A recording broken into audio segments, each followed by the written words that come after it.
I go way back when Stevie J first came to Bad Boy, after they left Uptown Records and everything like that. And Stevie J and Puff fell out real bad over, it could have been producer credits and the whole 9 yards. I don't know whatever someone does in their bedroom, that's what they do. I don't got nothing to do with that. I'm just here to say that I've never seen my man doing anything foul like they talking about. I've never seen it. I've known him for 29 years. And then it's like with guys like 50, you know what I'm saying? Like Uncle Tom, cats like that. But Stevie J didn't F with him until Love and Hip Hop. When Stevie J went to Love and Hip Hop and he became famous from that, a type of individual that I would have speaking on my behalf. Come on, we know he's a drug abuser. We know that he's been seen putting his hands on women in the wrong way. And I don't know, that's...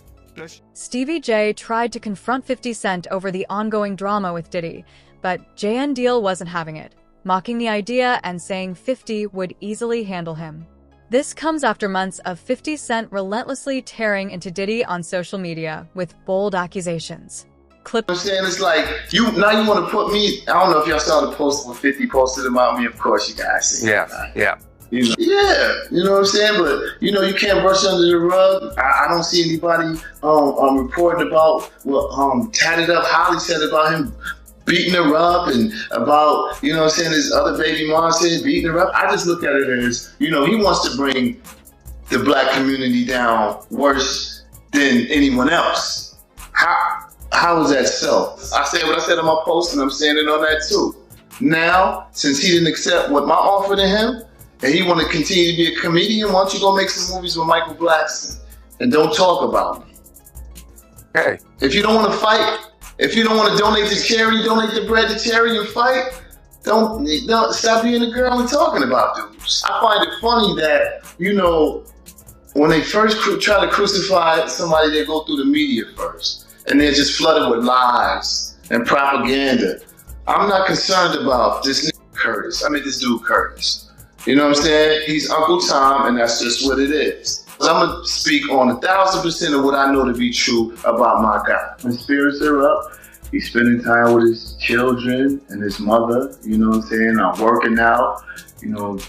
He's doing very well. I've known this guy for 29 years. See, I'm not just a guy off the internet trolling. I'm a first-hand witness. I was at his crib working in the studio. I was sitting outside the studio door, and I heard a big boom. Now, mind you, before we get into this, I'm not a spring chicken, even though I look fly here and stuff. But I've witnessed some historical events of excessive force, but none like this since Saddam Hussein or El Chapo or Pablo Escobar, even Osama bin Laden. I heard a big boom. So I'm thinking a lot of people do work on the island all day long, so I'm figuring someone dropped some materials. Heard it again. Turn my head, I'm hearing do, do, do, do, do, do, do. Armored vehicles, 3 big armored vehicles come. Dudes jump out, I got 50 dots on my shirt. Screaming, yo, get on the ground. I'm like, yo, really? I'm the only one here. Took me outside, I asked to speak to the higher ups. I was under arrest. And they said, no, you're being detained. I want to speak to the higher ups. Spoke to the higher ups. I said, am I under arrest? They said, no, you're not. Let me let you go. Boom. Let me go check your bags. You don't have any weapons and all. I'm like, I don't have any weapons. One bag. Well, did they take electronics? Because they did in Los Angeles. I'm sure they took some electronics, some of the camera stuff and all that. Probably they didn't want him to get a look at what they were doing in his crib, like how they came with the armored trucks. Of course, they took all that stuff. What did you see when you walked back in? I just don't want to get too much into that. I just know that I walked in and they messed the man crib up, you know what I'm saying? And they did his crib dirty. And, I haven't seen anything like this in a long time. Can you tell us what his reaction was when you spoke to him the next day?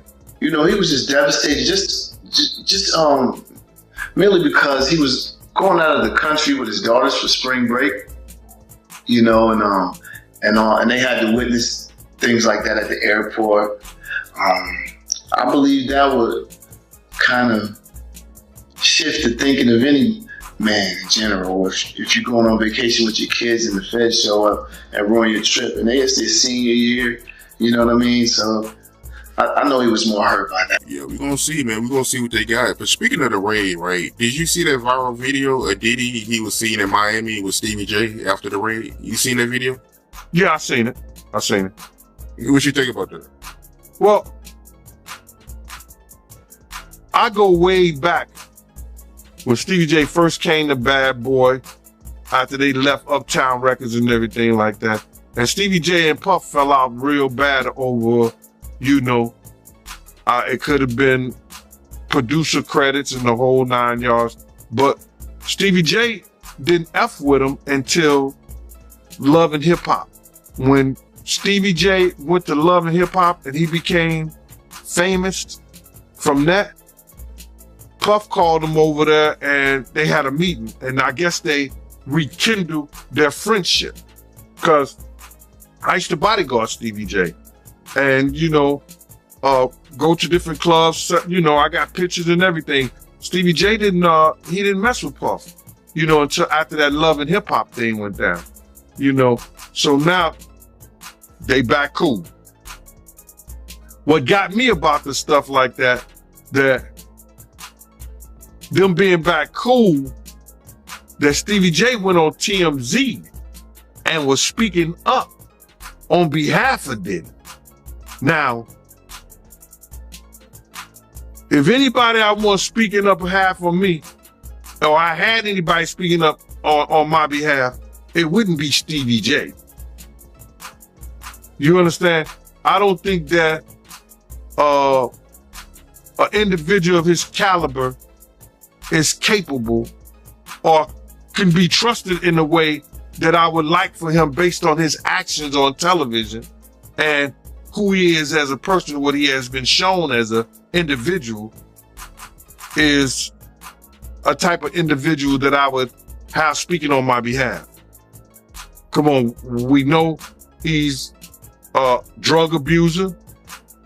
We know that he's been seen putting his hands on women in the wrong way. And I don't know, that shit is crumbling, man. You know what I'm saying? But you can always say this, man. And the infamous words of one of the world's greatest comedians, Richard Pryor, cocaine is a hell of a drug. Why you say that? Cocaine is a hell of a drug. Because LaRob said that they be doing the liquid cocaine in the bottles, in the Ciroc bottles. We know Stevie J been in countless rehabs back and forth. We know, we've heard of Puff being in rehabs, secretly going to rehabs too. So, my man, when you get on those type of psychotropical, I think it's psychotropical drugs, man, and you start believing your own bullshit, and them two individuals together, man, you know they got to be crazy. Something got to be wrong with when he sit up there and he said that he want to challenge 50.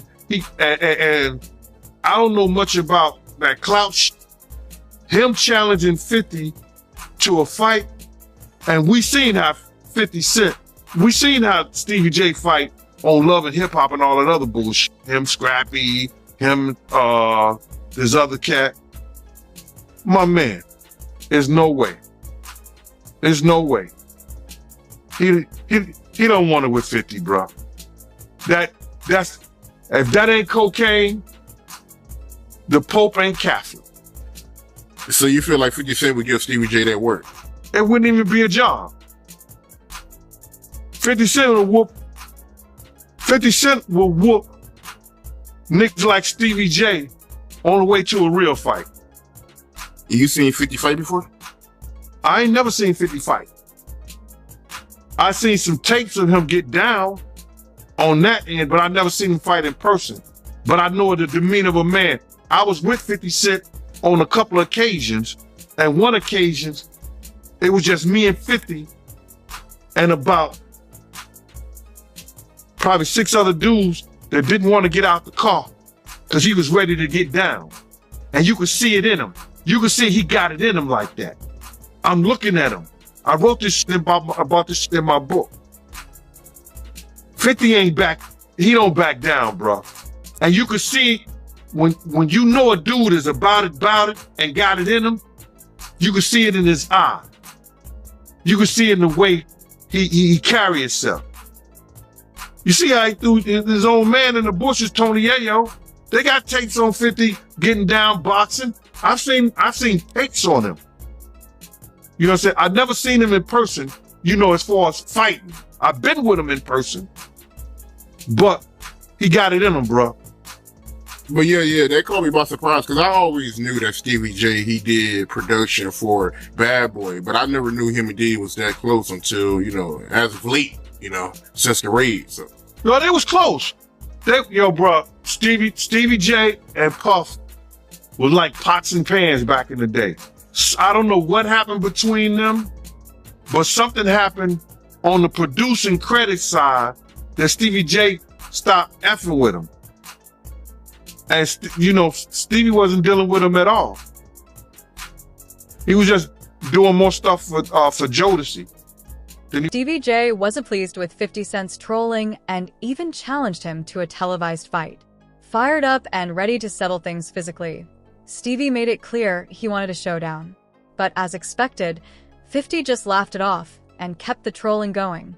He even posted a clip of Stevie J fighting on Love and Hip Hop, pointing out that Stevie never actually denied his claims.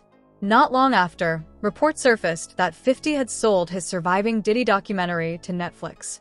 Surviving Diddy to Netflix. Man, I hope I never have to go to war with 50 Cent. That dude is a troll. That dude is he's the best. He's the art of war. He know how to go at it. But the way I understand it is he sold the rights, right, to Netflix. He had a bidding war and he sold the rights to all the different streaming companies that wanted to do it. It's going to be interesting to see what he gets. He can only do reenactments from the lawsuit. He can't get Cassie to talk about it. Trust me, Cassie can't talk about this publicly. Hey, Mike can get law enforcement. Mike can get it. You know, get her to talk on a jury stand or witness stand, grand jury or something like that. But just to go and do interviews, she can't do it. She probably can't even mention the name Sean Combs or any of his family members. Talk about anything. So, is it going to be Misa? I doubt it.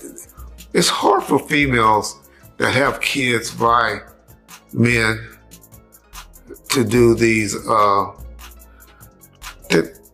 talk bad about their father, no matter how much of a douchebag he is. And so, who's going to be the survivors? Is it going to be Lil Rod? He going to get his bag eventually, trust me. And he going to have to sign, an agreement not to talk about it publicly. So I think it's just 50 jumping the gun, wanting to be a hell of a troll, and him being like me, very, very vindictive. I wonder if 50 a Leo like me. I gotta find out his sign because I swear me and him have the same traits. But I don't know who will be the victims. We know a young Miami, she finally done broke away. Saw that she unfollowed him recently. Misa, we know Kim Porter in her book. If you can get a hold of that. I just think a lot of it's gonna have to be reenactment. Or maybe our boy, because I know he likes Gene Deal and Gene Deal like him a lot. Maybe my boy Art the Outlaw about to get rich and he licensed a lot of his footage from Art's channel. Or Mark Curry, whatever, he said. I'm just wondering where they're going to get the footage from. Who are they going to get to speak on that? Did 50 find the male escorts? Or is it got to be just reenactments from the different lawsuits? There's a new young lady that came out and filed a new lawsuit recently. Maybe it'd be worth her while just to tell her story and not, go through with the lawsuit, or at least sign an agreement. This demand, I can't sign an agreement saying I'm not going to talk about it. The issue is we want to see the people, like we did on the Surviving R. Kelly. Y'all saw parents. Y'all got Art to talk a little bit. Y'all got, R. Kelly to talk a little bit. Y'all got footage of things that had happened. It's going to be interesting to see what 50 can pull out to really make a good showing. Because that shit that we saw on Tubi, a lot of people thought it was good. But I didn't personally care for it. But even though fucking TMZ, I will be getting contact real soon, because we just noticed, John and I just discovered that y'all did use some of our footage with WAC 100 on that show, and y'all ain't contact us. Y'all know y'all can't be licensing stuff without, or putting stuff in y'all TV shows without it getting licensed. So that's where I think 50 gonna go. He's gonna go to reenactment things from reading things. And are y'all gonna be happy with that? Are y'all gonna want to see reenactments, or are you gonna really want to see live footage, live interviews? That's gonna be a challenge. But 50 got the resource. He has the writers that can put it together, and I'm sure he's gonna make it good. If it's anything that he has done, if it's like anything that he has done. Stevie J is reportedly gearing up for another confrontation with 50 Cent. Meanwhile, Diddy's former bodyguard made it clear Stevie wouldn't stand a chance. As Stevie continues to stand by Diddy, the feud only grows, fueling this never-ending hip-hop drama. Gonna touch those people if he had anything to do with any high-profile people like Clyde Davis, what's that, Jimmy over at Interscope? What's his name? Jimmy Iovine? Any high-profile people, the feds is not going to touch. You understand? They're going to go for the people who are not his really handlers, unless they really want them or somebody want them. So, it's hard to really say, but if they want to make examples out of certain people, you understand, they're going to go for those people. I can't really give you a number. I can't really tell you who's the people, because I don't know who on their list. But if they want to make an example out of somebody, anybody that's been to those Diddy-like Epstein parties and stuff like that, they're gonna go after them. What you think about Stevie J? And I know you and him, y'all was going back and forth, but how you feel about him defending Diddy? He don't have nothing else to do, man. What makes me mad at Stevie and them is that, they don't realize the guys who used to take care of them, the guys that make sure they got in the club, the guys who make sure they got in the studio, the guys that make sure they got home at night. And then they get on this thing, and because they become more known to the public and everything on Love and Hip Hop and all these other different programs, they want to talk shit.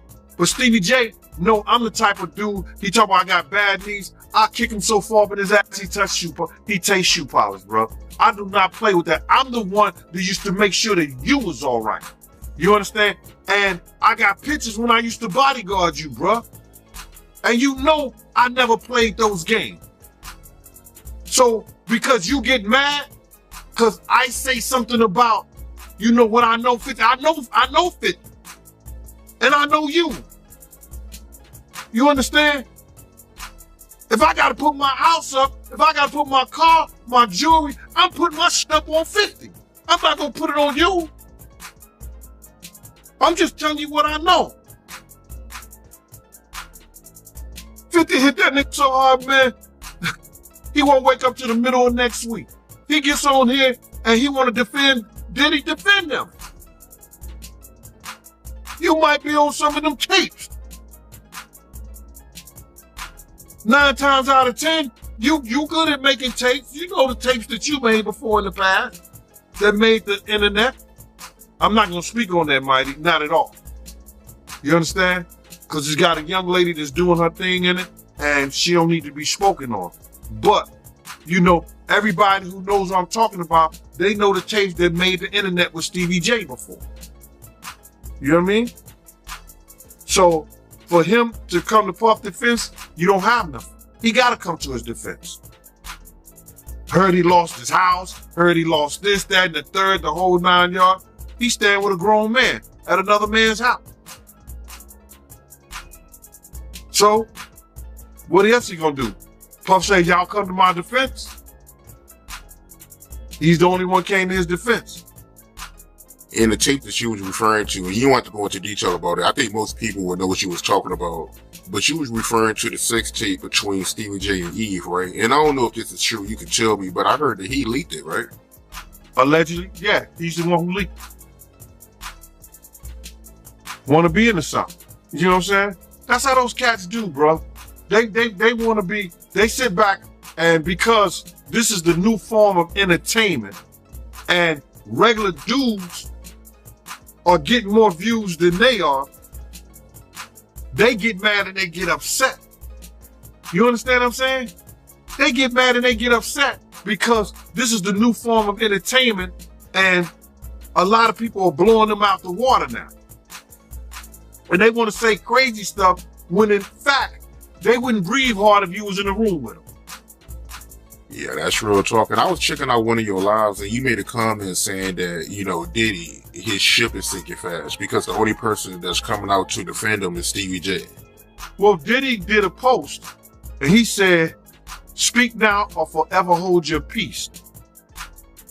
And he sent the message to everybody that he did business with or everybody that was around him. Y'all talk, y'all speak on me. Y'all let everybody know what y'all know about me or whatever, this, that, and the third. And if they talking negative, straighten them out based on our relationship. So he put that message out there. So now people are saying, nah, bro. Like Ray J. Ray J say, yo, people want to know what it is. Because if the federal government is asking questions about you, having some pedophilia or having sex with little boys underage, why would I want to be connected to that? Why are they even asking that type of question about you? So now he's telling people, yo, speak on me, speak on me. Now people are like, no, we don't even know what the charge is. We don't know what they got on you. So the safe thing for me to do is to stay away from you until we know. I'm not going to mess, they saying I'm not going to mess up my brand. I'm not going to mess up me getting money because what the internet is going to do is that anybody that speaks up for them. Diddy's ex-bodyguard wasted no time calling out Stevie J, bluntly stating he wouldn't last in a fight with 50 Cent. Despite this, Stevie remains determined to defend Diddy as the battle between these hip-hop heavyweights intensifies, with neither side willing to back down. Up to Pac in, I think it's what's the name of that club? the Roxy. There was some kind of concert going on, and they was talking and everything. They had a friendship. I don't know why their friendship fell out. Their friendship was before before Biggie and Pop. So I don't know why they fell out. I know every girl that Tupac had, Puff wanted and got. So did he have jealousy? Yeah, he had a jealousy of Pop. But I think that it was more so that he knew Big was the meal ticket. And that Pac wanted Big to be with him with Thug Life, but he didn't have the money at the time. And when Big got the money from Puff, Pac gave him the blessings to go with him, but he also told Big that he had to watch Puff because Puff was gonna rob him blind. So you believe Kurt Burrows when he say that, you know, Diddy, he was jealous of the relationship between Tupac and Big? I don't know if I could say he was jealous with his relationship with Big. He didn't like Pac. It's something that happened between Pac and him that he didn't like it. So if my man or somebody that I'm working with is dealing with somebody I don't like, I'm gonna have a dislike for that relationship they have. I don't just think it's jealousy. I think it more was just a dislike and a hatred that somebody I'm working with is working with somebody that I don't like anymore or I got a problem with. So you feel like it was intentional when Diddy was getting with, you know, the same woman that Tupac already had? Yeah. I think that he purposely went after the girls that dealt with Pac. Why you think he did that on purpose? Because when you have an envy of someone, remember Puff tried to get that Juice movie and Juice, but they gave it to Pac. So when you have an envy of somebody, if you can't beat them, the closest thing you could do is have what they got. Have what they had or try to get what they got. Yeah, that makes sense. And Kurt Burrows, he also said in this interview that Diddy, he would encourage Biggie to make songs that was beefy. I don't think Kurt Burrows was correct on that because Biggie didn't write around Puff. Big always wrote wherever he wrote at and then went to record. If he wrote anything or came up with some kind of concept of something. You're not gonna find too many times Big and Puff was in the studio together where Big was recording. Puff may come in after the work is done and then add his little, take that. Bad boy. But Big always record, cause like when we were doing the music to Bone Thugs and Harmony, Big said, I ain't writing shit. He sat there and smoked up all their weed. And he waited till he got to New York and then came back with the song. Flipped their whole style. Big didn't ever write around nobody. Like, Puff never, told Big what to write and what not to write. Not in my eyes. Sean's Diddy Combs is caught in a firestorm of scandals rocking the hip-hop industry. His legal troubles have escalated after reports surfaced that Homeland Security raided his properties as part of a major investigation. With his legacy and reputation hanging in the balance, the stakes have never been higher. Real small on you, brother. I'm 6'7", 327 pounds. massive. Yeah. Man, you have a legendary story, man. You've been through a lot. You've seen a lot. And we want to get all the way into it, man. First off, though, you from that STL. St. Louis, Missouri, born and raised. Man, depending on what part of it you're talking about, you in the trenches. North side. North Okay. St. Louis, and then I moved to a subdivision called Wellston. That's the place Nelly said when he got a problem, he go get his Wellston niggas. That's where I'm from, Wellston. So, give us a little childhood memory about growing up in Wellston, you know, for anybody who ain't never been to that side. Well, you know, I got 2 books out, bro. One book is called Gene Deal, My World of Bodyguard and a Hip Hop Star. And the second one is Gene Deal, Life After Death, When Bodyguard and a Hip Hop Star. The first book tells about my childhood. Growing up in Wellston, I met my mother at the age of 12 years old, where I moved out from St. Louis, from the north side, to the Wellston, Missouri, where my mother was at. Wellston is it's the ghetto among ghettos. There's only 6,000 people. People ain't stop at the stop sign when you went to Wellston. So if you know what they're talking about, when if you came out of Wellston, you had to educate yourself, because the school district, if you came out of high school, you probably had a 6th or 7th grade education. So let me ask you, for those that, you know, some people know your story and they see you on this couch, so they know what we're about to get into. As a curiosity, for those who don't know, your profession was a bodyguard. Not at all. Okay, go ahead, please. My profession was I was professionally a New York State parole officer, where I worked for 27 years. You understand? My second profession was an investigator for Elite Investigation, where I ran the investigations of housing projects in the city: Lambert Housing, Taino Towers, Eastchester Manor, some of the roughest housing projects in the city in the Bronx. My third profession, which wasn't like what you might say a bodyguard, I started what you call, with some other guys, ASAP Ferg Father, Mike Cock, myself, we started what we call the Same Gang.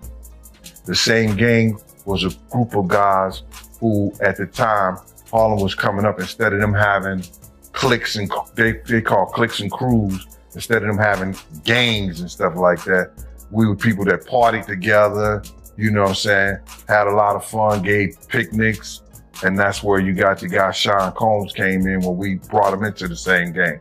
So I was like what y'all call now an OG, because I started it, you understand? So then Puff had some problems at the place called the Building and the Red Zone. Red Zone and the Building was parties that he was doing. The Building was the unsigned hype. If you ever seen Juice and the guy was doing the turntables and stuff like that, I think it was Omar Epps or something like that. Yeah, I think it's Omar. Right, that was the Building. That's where they was giving the parties there, where you had leaders of the new school, Queen Latifah, different groups coming there showing their talent, Naughty by Natures and all, like they would show their talent there. So Puff was having. New allegations suggest Diddy's infamous parties were more than just lavish social gatherings. Comedian Cat Williams and others have claimed these to get that money home at night and everything like that, you know, to Kirk Burrows and stuff like that. So why don't you go help him out? I said, I ain't got no problem with that. So I put him up under my wing. So I started helping him out, you know, by, you know, making sure when the end of the party and stuff like that, get in the car, bring him uptown. So to answer your question, sorry about that. My profession first was, like I said, parole officer, then investigator, you know, which it was with the housing projects and stuff like that. Then that bodyguard thing was just me looking after, you know, people that was in our crew and clique. So is it safe to say that you were familiar with like the music industry of some sorts before Puff came into picture? Well, I think that I got involved with the music industry because a guy named Tim Dog. If you know, Tim Dog is not the one who had the that F. Compton thing. Tim Dog was one of the A&Rs for Uptown Records. He went on to be a president of Island Records, the president, I think he was the president of A&R over Arista Records. They was having problems at parties, you know, because dudes in New York didn't think they could wait online. So I became that dude that got a clique together, got a crew together, and we started doing security at the front doors at all the Uptown Record parties, all the parties that Tim Dog, Butt Naked, and different people was giving. You understand? and got whereas that people didn't try to bum rush the door no more. People didn't try to, you know, run up in the parties and, you understand? So I came famous with that. You more like a problem solver or a problem deflector, I guess, if problems come to the door. Well, it wasn't just me, it was my team. The whole team is... The team was like, I hired 4 officers and I hired about 8 dudes that was from the streets, you understand? And one cop and had dogs. When you're putting together a team, what are you looking for inside of a man to like know if he's built for this? Well, if you hang with us, you built for it, point blank. We didn't look for guys outside our crew. So when you were at these parties and, you know, making sure things were going certain situations, were there any younger cats that we might recognize today that would ever try to like act like they were better than or try to force their way or push their way past y'all? That came in the later days, man. You know, that came when dudes would have like 20 or 30 guys with them because they were scared. You understand? But you got to realize when you have certain people that was out there with me, you had Slick, Tima. These guys are known in the street. You know, they the godfather of some of the biggest gangsters that you heard of. Alpo, Lou Sims. You understand? They respected them. So now when I got them working and they part of the team and they running the security like that, ain't nobody gonna try nothing, bro. So, man, let's get right to it then. To be what you were doing in your team, y'all had to have seen some evil shit, like some pretty fucked up shit coming from niggas with money. Bro, you see that from niggas who don't have money also. Right. You know what I'm saying? So you see a lot of shit. It is what it is. So you're gonna have to ask you then, because sometimes when you see like, let's say a Puff, you might have a manager who might be an enabler, like to help him get to it, like R. Kelly, whoever. And you have their bodyguards or security unit who might allow some things to take place. Might see it and just, hey, we're gonna just allow because, you know, hey, it's the essence. What was your mentality when it comes to the enablers or the people that allow, or just what, you know, how did you approach the situation that you're like, I don't know about that? I don't know what you mean by that question. That was such a broad and asinine ass question that it's hard to answer something like that. Let me be more direct. Be direct, bro. Let me be more direct. Yeah. Were you